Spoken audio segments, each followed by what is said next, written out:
She was 22 and had been sleeping in barns and coaching sheds for 4 years, ever since a stepmother turned her out at 18 with a carpet bag and a shilling. No family, no wages, no plan, only her mother's brass thimble in her pocket and the clothes she stood in. And with that thimble still warm against her palm, Elizabeth Walker walked one November evening through the broken iron gate of a shuttered manor at Mowbray End, meaning to stay one night and no more. But what nobody in the village knew, what nobody had known for 30 years, was that behind the leaded glass of the locked parlor, beneath a floorboard no one had thought to lift, something had been waiting for whoever finally came. Settle in with a cup of something warm, subscribe if this is your first visit, and tell us in the comments where in the world you are watching from tonight. Elizabeth Walker had been born in the spring of 1848 in a narrow brick house on the edge of a market town in Warwickshire, the only child of a linen draper named Thomas Walker and his wife Margaret, who had died of a fever before Elizabeth was 7 and left behind 2 things that would matter for the rest of her daughter's life: a set of good sewing habits taught early and a small brass thimble engraved on the inner rim with the initials M.W. Her father had grieved plainly for a year and then, being a practical man in a trade that required a woman about the household, had married again, a widow from the next parish named Harriet Beale, who came with a son of her own and a firm opinion about what was owed her. For a time Elizabeth's life had continued much as before, only quieter, with fewer laughs in the kitchen and more silences at the table, and she had learned early how to make herself small and useful and unnoticed. The saving grace of those years had been the housekeeper, a widow of 60 named Mrs. Prudence Hallam, who had come to the Walker household when Elizabeth was 9 and had stayed until Elizabeth was 17. Mrs. Hallam had been the wife of a country carpenter for 30 years before his death, and she had brought into service a lifetime of practical knowledge: how to render fat, how to blacklead a grate, how to card wool, how to set a broken window sash, how to hem a sheet so it lasted twice as long, how to mix whitewash with a little size so it clung to old plaster, how to read a ledger and keep an honest account of tea and sugar and candles. She had taken one look at the pale, quiet child at the kitchen table and had, without ever saying so, decided that this girl would not be left helpless in the world. And so from her 10th year onward, Elizabeth had been taught, in the slow, patient way of a woman who considered teaching to be a form of love, everything that could be done with 2 hands and a small store of common sense. She learned to sew a seam that would not fail, to bake a plain loaf, to keep bees, to make a poultice of comfrey, to salt down a side of bacon, to plant a kitchen garden in narrow beds, to mend a leather boot with waxed thread, to write a fair copybook hand, and to hold her tongue when a grown woman spoke unkindly to her. The thimble had been given to her by her mother a week before the fever came, pressed into her small palm one evening as they sat together mending stockings by the lamp, and Margaret had said only, "This was my mother's, and now it is yours, and one day it will be someone else's." Elizabeth had kept it every day since, first in a linen pocket sewn inside her pinafore, later in a small drawstring bag that hung about her neck under her collar, and it had gone with her through every room she ever slept in and every road she ever walked. When Thomas Walker died in the winter of 1865, taken suddenly by a chill on the lungs that no poultice of Mrs. Hallam's could turn, Elizabeth was 17 and had believed, in the innocent way of a girl who had not yet been shown the shape of the law, that she and her stepmother and stepbrother would go on together as before. She was mistaken. Within 6 months, Harriet Beale had produced a will, drawn up in her favor by a solicitor Elizabeth had never met, and the linen shop, and the narrow brick house, and the small annuity Thomas had set aside, were all found to be settled upon the widow, with a token £5 set aside for the daughter of the first marriage to be paid upon her leaving the household.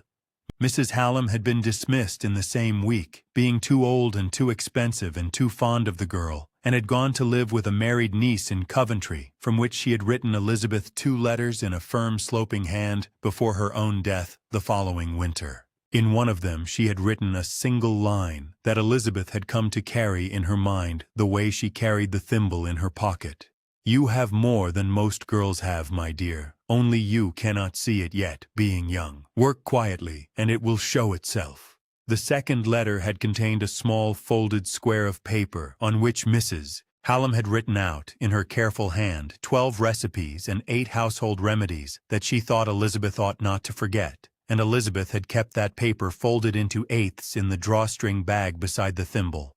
When she was 18, Harriet Beale had informed her at the breakfast table, in a voice as flat as if she were discussing the price of coal, that the household could no longer support an extra mouth, that the £5 set aside by her late father would be paid to her that morning, and that she should be gone by evening.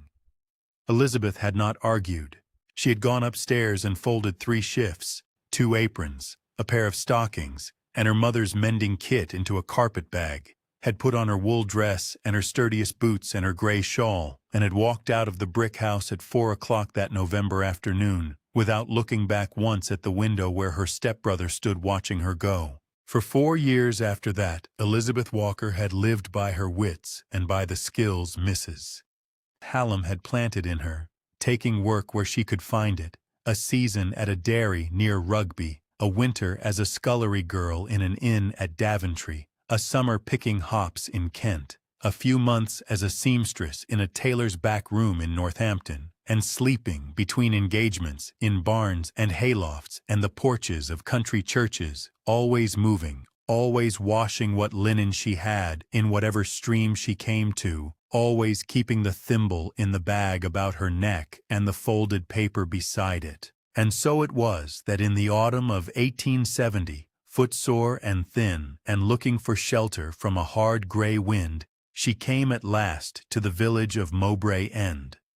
The morning of her ejection had begun like any other in the narrow brick house at the edge of the market town. Elizabeth had risen at 5:30, as Mrs. Hallam had taught her, and had laid the kitchen fire and set the kettle, and gone through the back scullery to fetch a pail of water from the pump, and the November air had been raw and smelling of coal smoke and wet leaves, and the flagstones under her boots had been slick with frost. She had brought in the milk from the step and had cut bread for the breakfast table, and had laid out 3 cups and 3 plates, and she had done all of it without knowing that it would be the last morning she would ever spend beneath her father's roof. Harriet Beale had come down at 8 in her black stuff dress with the small jet brooch at her throat, and she had sat and taken her tea and buttered her bread, and had eaten in silence for some minutes before she had set down her knife, and folded her hands on the cloth and looked across the table at Elizabeth. She had said, in a voice as flat as the price of coal, that the household could no longer keep an extra mouth, that the £5 set aside by Thomas Walker for his daughter of the first marriage would be counted out that morning upon the parlor table,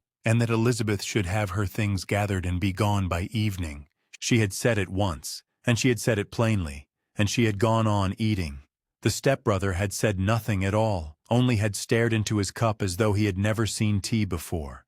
Elizabeth had not argued, and she had not wept. She had risen and taken her plate to the scullery, and had washed it, and dried it, and set it back in its place upon the dresser, and then she had gone up the narrow stair to the small room at the back of the house that had been hers since she was born, and she had shut the door behind her. She had taken down her carpet bag from the top of the press, and she had folded into it 3 shifts and 2 aprons and a pair of stockings and her mother's mending kit in its tin, and she had wrapped the brass thimble and the folded paper of Mrs. Hallam's recipes in a scrap of clean linen and put them into the drawstring bag she wore about her neck. She had put on her wool dress and her gray shawl and her sturdiest boots, and she had gone down again and stood in the parlor while Harriet counted out 5 sovereigns onto the mahogany table, one at a time, with a small dry click each time the coin struck the wood. Elizabeth had gathered them up and put them into a leather purse Mrs. Hallam had given her 3 years before, and she had said, quite steadily, "Thank you."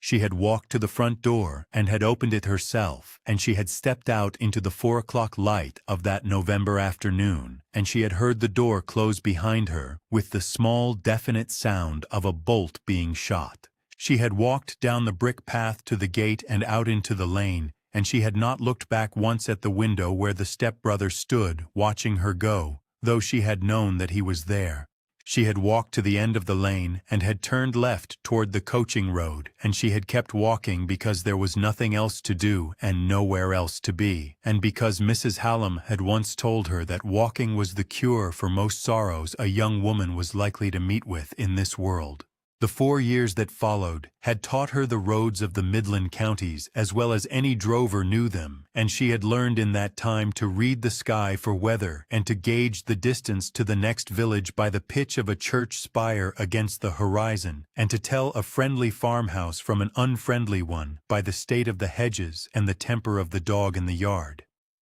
She had come, in the autumn of 1870, out of Northampton on foot, with 14 shillings and 8 pence in the leather purse, and the carpet-bag grown lighter by wear. And she had walked north and west through a country of low hills and hedgerows and stubble fields, where the rooks turned in slow black wheels above the ploughs. The wind had come out of the northeast for 3 days together, and it had smelled of the coming winter, of turned earth and wet stone and the first frosts on the blackthorn, and Elizabeth had walked with her shawl drawn close across her chest and her bonnet pulled forward against the gray light. She had slept one night in the loft of a wheelwright's barn near Daventry, where a tabby cat had come and curled against her feet, and one night in the porch of a small parish church whose name she did not learn, and one night in a hayrick at the edge of a field, and each morning she had risen before dawn and had gone on.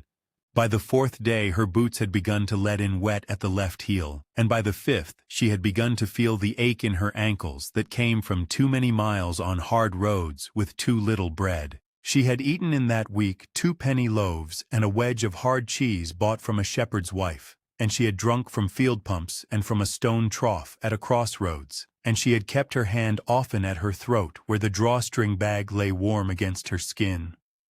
On the afternoon of the 6th day, with the light going gray and thin and a cold rain beginning to fall in a fine slanting drift out of the west, she had come over the crest of a low hill and had seen below her, in a shallow fold of the land, a village of some 30 houses gathered about a small stone church with a squat square tower, and a lane winding down to it between hawthorn hedges heavy with red haws. She had asked a boy driving a pair of geese along the verge what the place was called, and the boy had looked up at her from under a sodden cap, and had said, "Mowbray End, miss," and had gone on. Elizabeth had thanked him, and had walked down the hill toward the village, and the rain had thickened as she went, and by the time she reached the first cottages, the light was nearly gone, and her shawl was heavy with wet, and her boots were letting in at both heels now, and she had thought only that she must find some dry place to lie down before the dark closed in altogether upon the road. She passed the first cottages with their lit windows and their smell of wood smoke and boiled cabbage, and she did not knock at any door, for she had learned in 4 years on the road that a woman come out of the rain at nightfall is more often taken for a beggar or worse than for a girl in need of a corner, and she had learned besides that a barn or a shed asked no questions and cost no shilling. She went on down the single street of Mowbray End with her head bent against the wet, past a small inn whose sign she could not read in the failing light, past a smithy shuttered for the night, past the churchyard wall with its lichened stones, and at the far end of the village, where the lane began to climb again between 2 lines of beech trees whose leaves lay in drifts of copper along the verges, she came to a pair of iron gates standing crooked upon their hinges. One leaf sagged inward, the other half torn from its post, and lying propped against the stone. Beyond the gates, a gravel drive curved up between neglected laurels toward a house whose bulk showed dark against the last gray of the western sky. Elizabeth stopped in the lane and stood a long moment looking through the broken gate. The house was of local gray stone with a slate roof steep and high, 3 stories with a range of tall windows across the front, and a stone porch above the door held up by 2 plain columns. Every window was shuttered from within with wooden panels, and the shutters were sound, though the paint had blistered and peeled off in curls. The chimneys stood upright, 5 of them across the roof, and no smoke rose from any. Ivy had climbed to the first-floor sills on the east side, and had felt its way along the leaded lights of a bay window that jutted out from the ground floor, but the glass beneath it was whole, and the lead was black and unbroken. She saw at once, with the eye Mrs. Hallam had trained in her, that no window was smashed and no door hung open, that the house had been shut up carefully and left, and that no boy of the village had thought it worth the trouble of breaking in. She passed through the gate and up the drive, with the rain running now down her neck under the collar of her wool dress. The gravel was thick with weed and with fallen beech mast, and it gave softly under her boots. The porch, when she came under it, was dry, and she stood there a moment with her hand at her throat, feeling the small hard shape of the thimble through the linen of the bag. The front door was oak, paneled, with an iron knocker in the shape of a wreath, and it was locked, and the lock when she tried it did not give. She went round the side of the house by a flagged path grown over with moss, past a laurel that had rooted into the wall itself, and came at the back to a kitchen court walled in stone with a pump in the middle and a low range of outbuildings against the further wall. Here there was a second door, plainer, of 6 planks nailed to 2 cross-battens, and here the lock was old and rusted through, and the wood soft at the jamb. And when Elizabeth set her shoulder to it and lifted the latch and pushed, the door gave inward with the small, ordinary sigh of a thing that had been waiting. She stood a moment on the threshold and let her eyes accustom. A flagged passage ran forward into the body of the house, and at the near end of it a scullery opened to the left, with a stone sink and a copper set into a brick surround, and a row of wooden pegs along the wall. She stepped in and closed the door behind her, and the sound of the rain fell away, and she heard for the first time the quiet of a house that has been shut for a long time, a quiet with weight in it, and with the small tick and settle of old timber. Elizabeth found in the passage a stub of tallow candle in a tin holder set on a shelf beside a box of lucifers gone damp, and she carried the candle and the box back into the scullery, and after several tries got a match to strike, and by the small yellow light she looked about her. The scullery was as tidy as if the last hand to touch it had wiped down the sink and hung up the cloth an hour ago. A wooden tub stood upended in the corner, a blue and white jug sat on the sill. A besom leaned against the wall with its birch head still bound in wire. There was dust on every surface, fine and gray and lying evenly, and the dust was the only sign of the years. She went forward down the passage, and she came into a kitchen of good size, with a black range set into a wide hearth, a scrubbed deal table down the middle, a dresser along one wall with plates and dishes still standing in their grooves, and a rocking chair by the range with a folded shawl over its back. On the table lay a knife, a wooden bowl, and a small tin canister with the word tea painted on it in a faded hand. In the dresser drawers she found linen napkins folded in threes, spoons of pewter, and 1 or 2 of plated silver, and a bundle of tallow dips tied with string. She found a bin half full of coal in the outhouse against the kitchen wall, and she found kindling stacked dry beneath a piece of sacking, and she found in the range a bed of gray ash and 1 half-burnt stick of pine, as though the fire had been let out at bedtime and never rekindled. She laid a fire and lit it, doing the thing as Mrs. Hallam had taught her, and while the kindling caught, she went through the ground floor with the candle held before her. There was a dining room with a long table and 8 chairs and a sideboard whose silver had been taken away but whose linen cloth still lay folded on the shelf. There was a small morning room with a workbox on a table by the window and a piece of half-finished cross-stitch still stretched in its frame, a spray of primroses on cream ground, 3 petals uncompleted, the needle still threaded, the silk faded to the color of straw. There was a hall, with a staircase of dark oak that turned once upon a broad landing, and at the foot of the stair a long case clock stood silent with its hands at 20 minutes past 4. At the front of the house, on the west side of the hall, she came to a door of paneled oak set with 2 narrow lights of leaded glass, and behind the glass she could see the dark shapes of furniture, and this door alone of all the doors in the house was locked. She held the candle to the glass and made out a parlor with a piano against the far wall, an armchair drawn up to a cold hearth, and a small round table between the chair and the hearth on which stood a work-basket and a book laid open upside down, as though its reader had set it aside meaning to come back within the hour. She tried the handle, and it did not give. She marked the door in her mind and went on. Upstairs she found 4 bedrooms, 3 furnished and 1 empty, each with its bed made up and its counterpane smooth, each with a washstand and jug and basin, each with the wardrobe doors closed upon dresses and coats and shawls hung in their places as if the household had gone to church and had never come back.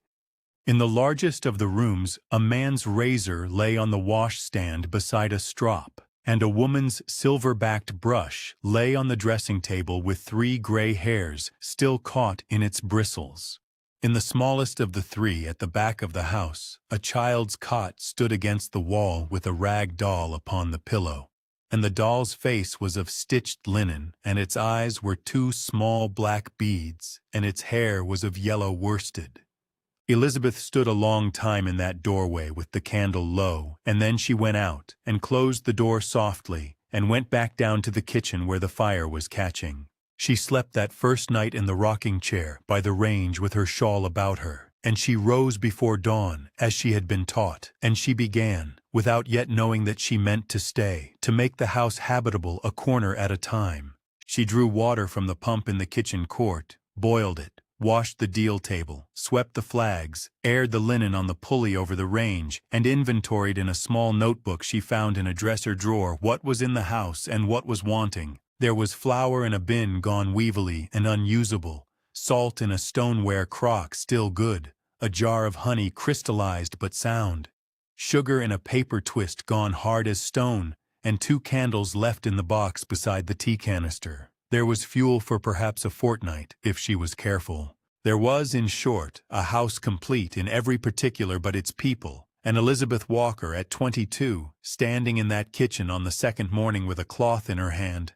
understood that she had come in out of the rain into something she did not yet know how to name. She stayed. Days ran into a week and the week into 2, and Elizabeth kept to the back of the house, drew smoke from only the kitchen chimney and only after dark, went out at first light and at dusk to the pump and no further, and in the middle hours worked her way through the rooms with a broom and a duster and a pail. She scrubbed the scullery flags. She washed and rehung the kitchen curtains. She turned the mattresses in the 2 smaller bedrooms and beat the counterpanes over the sill of the kitchen court. She oiled the hinges of every door she could reach with a little goose fat she rendered down from a scrap she had brought in her carpet bag. She kept her 5 sovereigns and her 14 shillings and 8 pence in the leather purse buttoned inside her bodice, and she spent a shilling only once, going down to the village on a market morning with her shawl drawn close and her bonnet low, and buying a loaf, a quarter-pound of tea, a small piece of bacon, and a candle from a shop whose keeper was too busy to look up.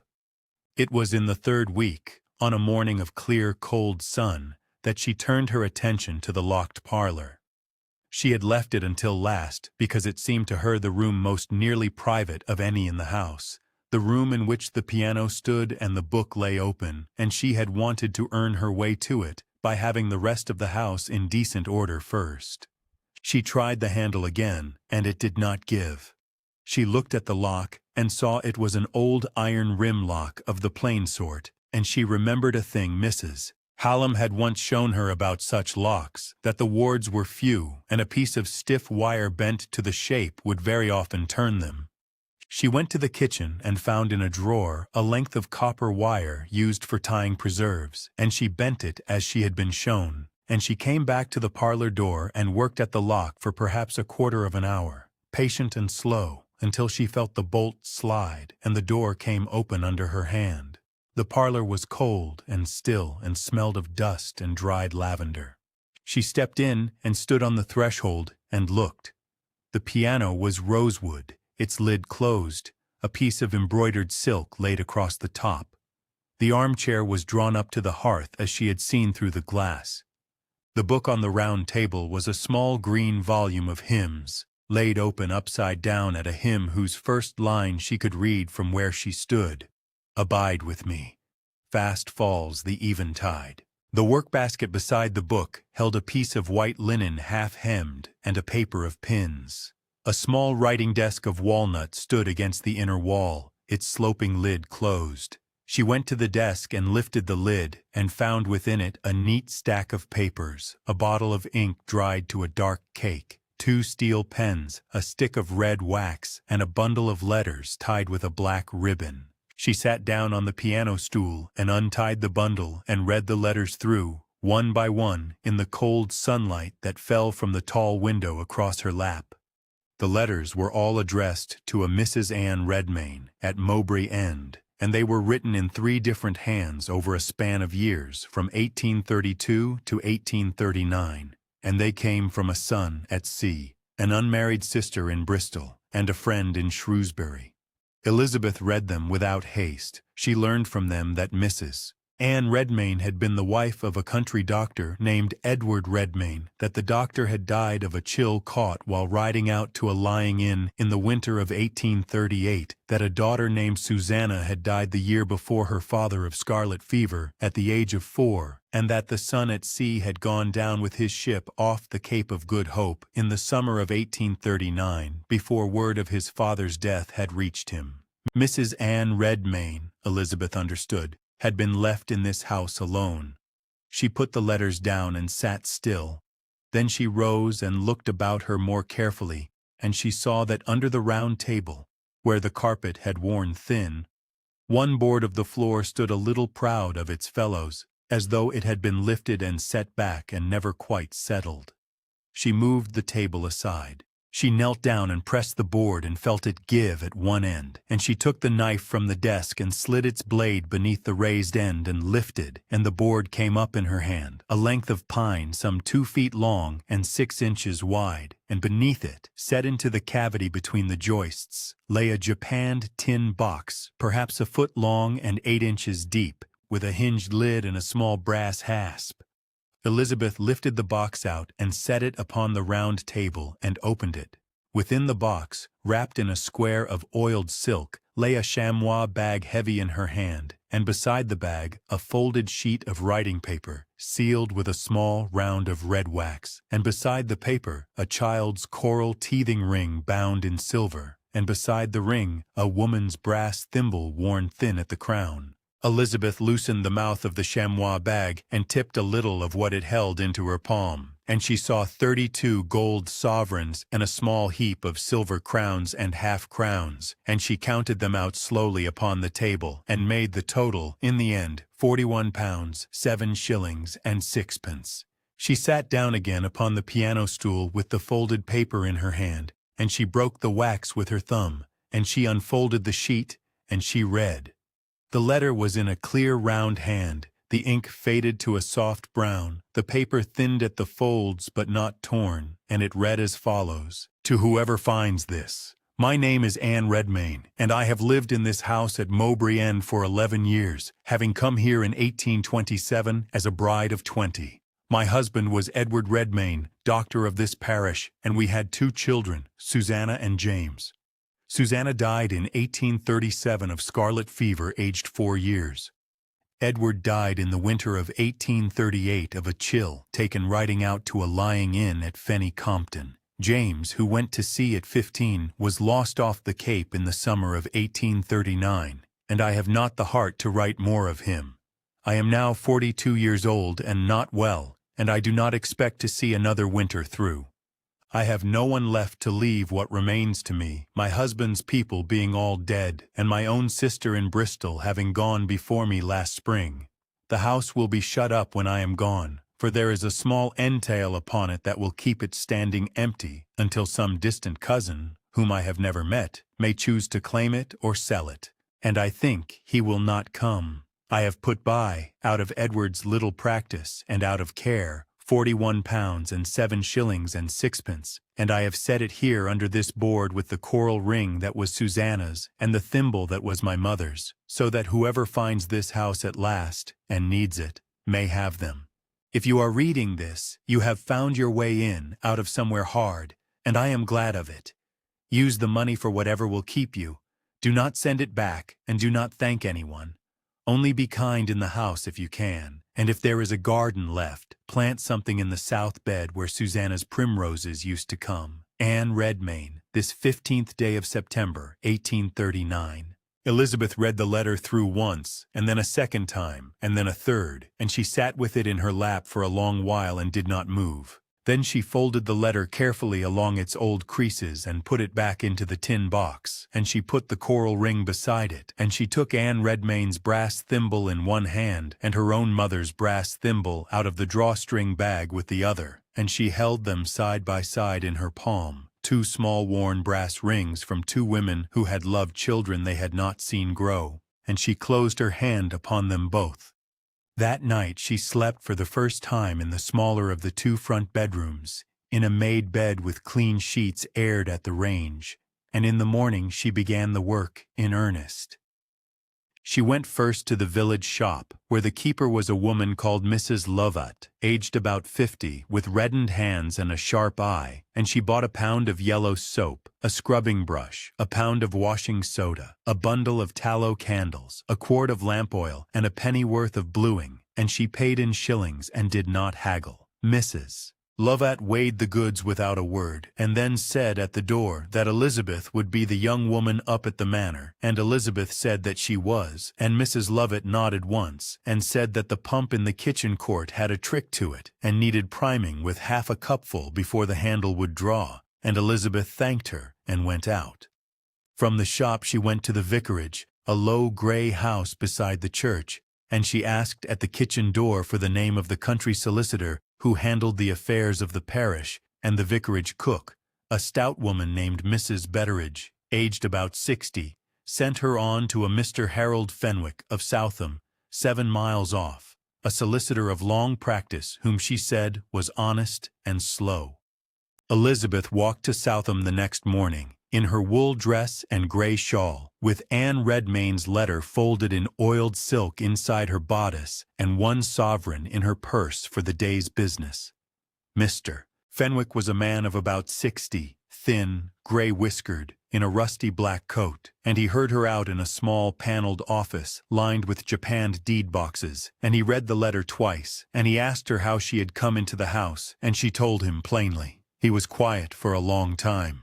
Then he said that the house at Mowbray End had indeed been held under a small entail for the last 31 years, that the distant cousin named in the entail had died childless in India in 1861, that the property had reverted for want of heirs to the crown, and that in his opinion, given the letter in her hand and her residence and her care of the fabric, a petition might be made for her to have the freehold of the house for a nominal sum, provided she could show means of maintaining it and honest character. He asked her if she had any references. She named Mrs. Hallam of Coventry, deceased, and a Mrs. Ellery, at whose dairy near Rugby she had worked a season, and the tailor in Northampton in whose back room she had sewn, and Mr. Fenwick wrote each name down in a small leather book. He said that he would write to the tailor and to Mrs. Ellery that afternoon, and that he would draft the petition at his own cost, and that she was to come to him again in a fortnight. Elizabeth thanked him and offered the sovereign for his trouble,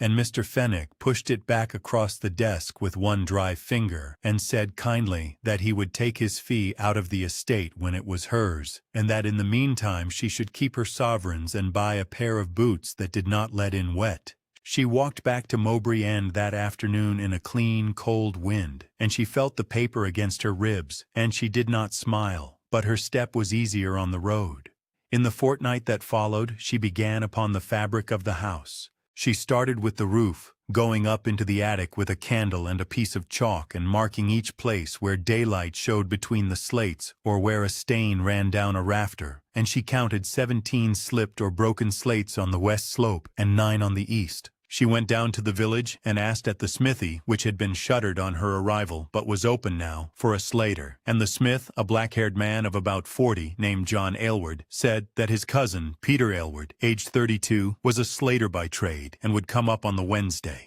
Peter Aylward came on the Wednesday with a bag of nails, a slater's hammer and ripper, a bundle of second-hand Welsh slates strapped to his back, and a wooden ladder in 2 pieces, and he was on the roof by 9 and down by 4, and he had put in 23 slates and pointed the ridge, and Elizabeth paid him 12 shillings out of Anne Redmayne's money, and gave him bread and cheese and a mug of tea in the kitchen, and he said the roof would hold 10 years now if she kept the gutters clear. After the slater came a glazier from Southam, an elderly man named Mr. Weatherby, aged about 70, who reset 3 cracked panes in the leaded lights of the parlor window and puttied a 4th in the scullery. And he charged her 6 shillings and 3 pence, and drank 2 cups of tea, and told her the history of every glazier in 3 parishes. After the glazier came a chimney sweep from Napton, a small brown-faced man of 30 named Ned Corley with a boy of 10, and they swept all 5 chimneys in a single day, and the boy came down the kitchen flue black as pitch and grinning, and Elizabeth gave him a piece of gingerbread and a penny of his own, and Ned Corley took 4 shillings for the work and would not take a shilling more. Elizabeth kept an account of every penny in the small notebook, in the fair copybook hand Mrs. Hallam had taught her, ruled into columns for the date, the person paid, the work done, and the sum, and she balanced it every Sunday evening at the kitchen table with the candle burning low. Piece by piece the house began to come back. She scrubbed the flags in the hall with soda and hot water on her hands and knees, and rinsed them twice, and she washed the paint on the dining room paneling with a soft cloth and a little vinegar in the water, and she took down the moth-eaten curtains from the front bedrooms, and burned them in the yard and left the windows bare against the cold, clean light. She mixed whitewash with a little size, as Mrs. Hallam had taught her, and she whitened the scullery walls and the kitchen ceiling, standing on a chair with an old brush, her sleeves rolled and her hair tied in a handkerchief. She took Peter Aylward's advice and cleared the leaves and moss out of the lead gutters with her hands, working along the roof edge on the 2nd Wednesday of December, and the water ran clean into the butt for the first time in years. She lit fires in 3 rooms now, sparingly, and the smoke from the chimneys was seen from the village, and people began to speak of the young woman up at the manor and to give her a name. In the 2nd week of December, Mr. Fenwick's clerk came out from Southam on a pony with a bundle of papers, and Elizabeth signed a petition in her clear hand at the kitchen table, and the clerk witnessed it and drank a cup of tea and rode away.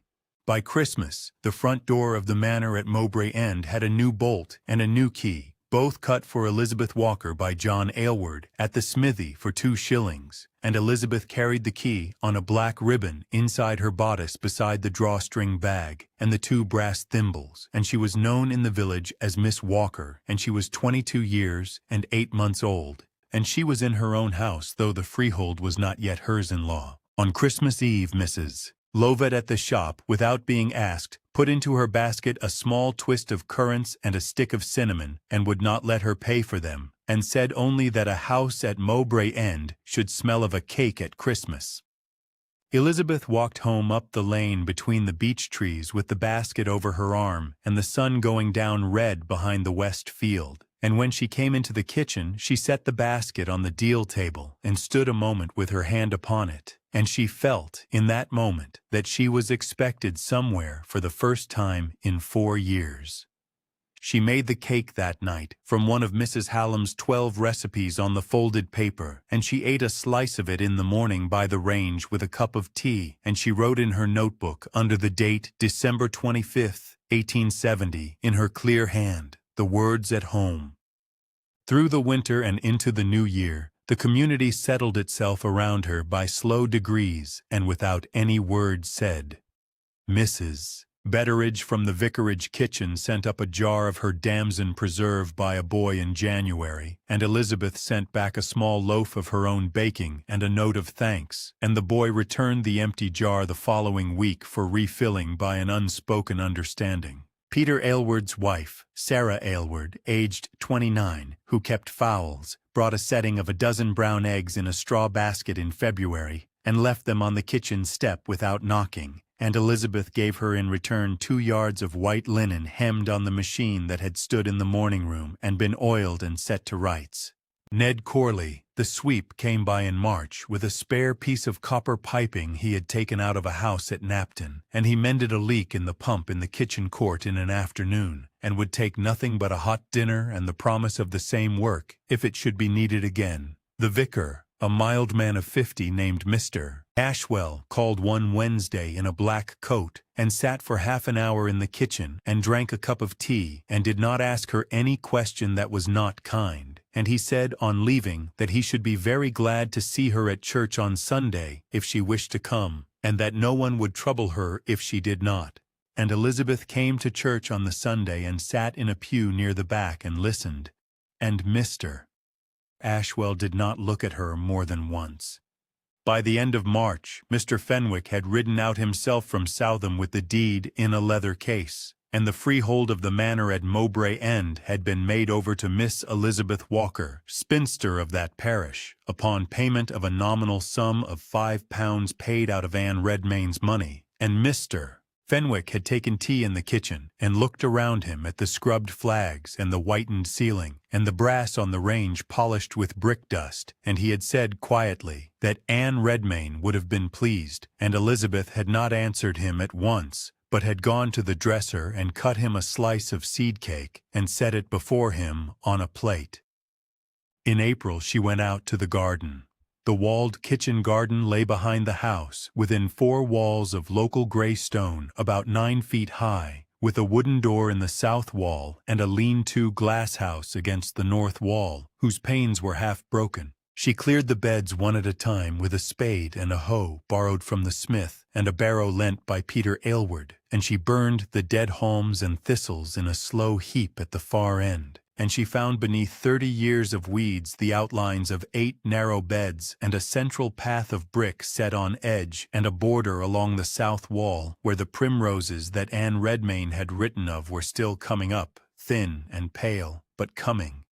Elizabeth knelt in the earth in her oldest apron and turned the primrose bed with her hands, and left it as she found it, only cleared, and she planted onions and cabbages and peas and broad beans, and a row of parsley in the beds she had made ready, from seed that Mrs. Betteridge sent up in a folded paper with the names written on it in pencil. By May the village knew that Miss Walker at the manor kept a good garden and a clean house and paid her small debts on the day they were owed, and that she took in plain sewing for anyone who asked at a fair price, and that she had a firm hand with a needle and a fair copybook hand for the writing of a letter for anyone who could not write themselves. She sewed shirts for John Aylward the smith and hemmed sheets for the vicarage and made a christening gown of white lawn for the first child of Peter and Sarah Aylward, who was born in the last week of April and named Anne after nobody in particular that anyone in the village knew of, save Sarah Aylward, who had heard the name from Elizabeth one afternoon at the kitchen table and had thought it a plain good name for a girl.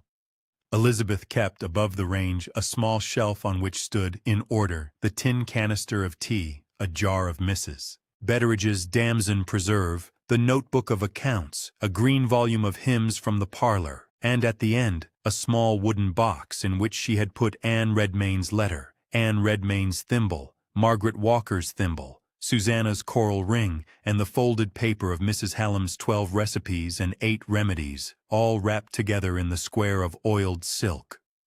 She opened the box on Sunday evenings and looked at what was in it, and closed it again, and set it back upon the shelf, and went to bed. On a warm evening in June of 1871, Elizabeth carried a wooden chair out through the door in the south wall and set it down at the edge of the primrose border, and she sat there with her hands quiet in her lap and looked at what she had made. The onions stood in their straight rows, and the peas had climbed the hazel sticks Peter Aylward had cut for her, and the broad beans were in flower with their black and white blossoms that smelled of honey in the evening air, and along the south wall the primroses had finished, and the earth above them was clean and dark.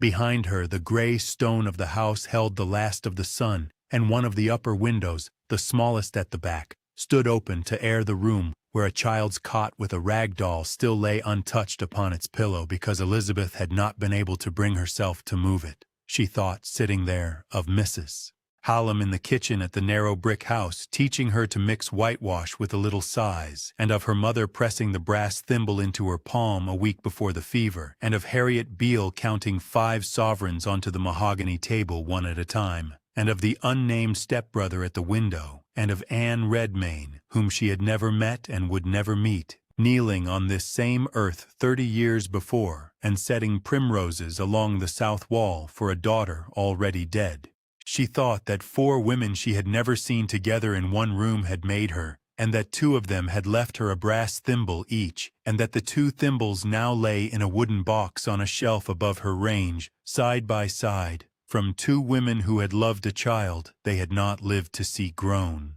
Elizabeth Walker was 18 and homeless. turned out of the narrow brick house in November with a carpet bag and 5 sovereigns, and her mother's brass thimble in a bag about her neck. She had walked the roads of the Midland counties for 4 years and had come at 22 out of the rain into a shuttered manor at Mowbray End, where every room stood as the household had left it. And she had lifted a floorboard in the locked parlor and found £41 7 shillings and sixpence, and a letter from a woman 30 years dead who had asked only that she be kind in the house and plant something in the south bed.